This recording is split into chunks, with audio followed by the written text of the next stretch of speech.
Diplomats are parents too, you know.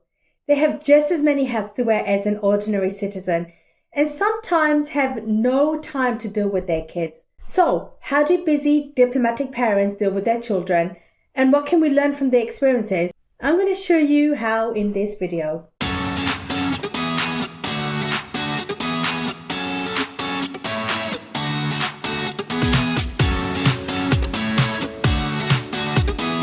Hi YouTube, I'm Talyn Rahman-Figueroa, CEO of Grassroot Diplomat, with Diplomacy Starts With You. And through this channel, I'm going to train you on how to become a top-notch diplomat. Donna Scaramostra, the spouse of an American diplomat, is known to provide true life anecdotes into the household of a diplomatic and international family. So from providing advice on how to travel with a Great Dane to figuring out how to teach your children mathematics in a foreign school, Scaramostra has a wide range of experience of parenting under the diplomatic guise. She, her husband, and her 4 children have been posted in China, Jordan, Armenia, and Russia, and the US, and spend most of their time parenting overseas and trying to keep the kids grounded in their nationality. Through her many books, articles, we have summarized her top tips on how to parent like a diplomat that is catered for a nomadic family lifestyle. Let go of your ego. Working abroad means having to deal with new things, people, culture, language, and custom, none of which you are prepared for before you move for foreign service. All of a sudden, your understanding of the world shifts and you are placed in a vulnerable position whereby you don't know as much as you think you do. You are no longer the authority figure because half the time you're trying to figure things out for yourself and make things work. Scaramostra mentioned how her kids have watched her veer between anger, confusion, embarrassment, and downright fear as she tries to navigate her family through a Chinese grocery store. As a diplomat, you have to accept that you will look foolish in front of your kids on a regular basis and accept that as a fact. Learning to go solo. It isn't always possible to travel as a married couple. Sometimes you need to learn to be without your partner for a really long stretch of time and cope with the woes and joys of domestic life by yourself.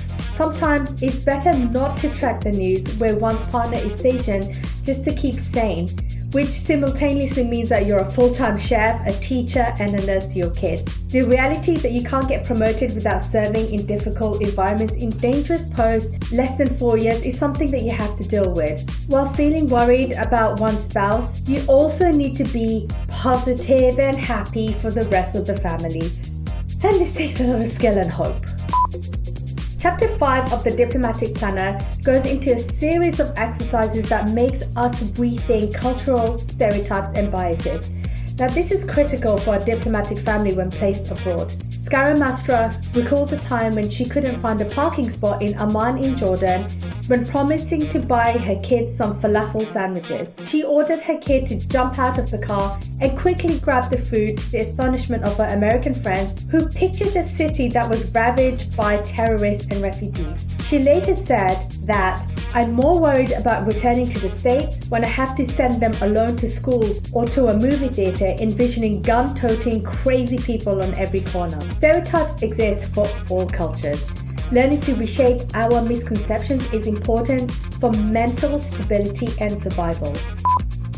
Diplomat parents have to prepare their children for the worst possible scenarios, teaching them on how to use the emergency radio, what to do when the alarm sounds, and how to duck under cover, and the various number of emergency services and how to communicate with them when English is not a language they speak. Scaramostra recalls a time when an intruder entered the embassy, forcing the building into lockdown mode. The Marines and the security personnel were on the move to track them down. But 2 of her children had very different reactions to the situation. One of her daughters feared for their father's life, while her eldest son rolled his eyes saying, "Ugh, again," worrying instead about his homework. Some situation may become normalized and completely heightened. Knowing how to deal with both situations is the duty of a diplomatic parent.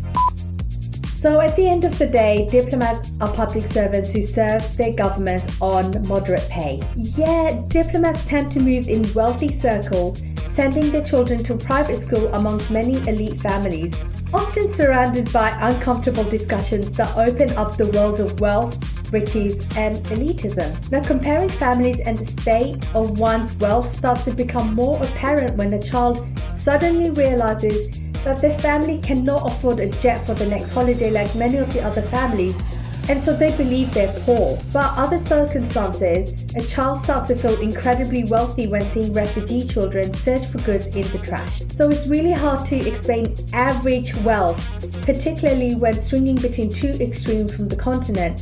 Yet it is really important to keep your children grounded over their own circumstances. Now, most international posts are not big in size. Mid-sized posts tend to be up to 50 employees and their families, while a small post only has a handful of families. Many spouses, mainly women, do not work because jobs are scarce and communities become intimate. So as a result, diplomatic communities start to feel like backwater community, where rumors spread and every silly news about one's child becomes known by everyone. Get to know your friends, your neighbors, communities, and they will be the most helpful to you. So, when living abroad, your tolerance for what is considered safe needs to completely go out the window. Similar to Scaramastra, you might find yourself driving around town with a gas canister strapped to the top of your car, or buying food from toothless man on the sidewalk who cooked your meal on a greasy, never-been-washed wok. Safety standards need to be adjusted by learning to carefully evaluate the risk-reward curve in any new environment. Being a diplomat has its rewards, but it also has its pains. Just when your children are getting used to the lifestyle and making new friends, they need to say goodbye and start from scratch elsewhere all over again. As a diplomatic parent, you need to learn how to comfort your children during these very difficult adjustment periods. You've got to think positive. Your children get so much exposure to so many different cultures, languages, ideas.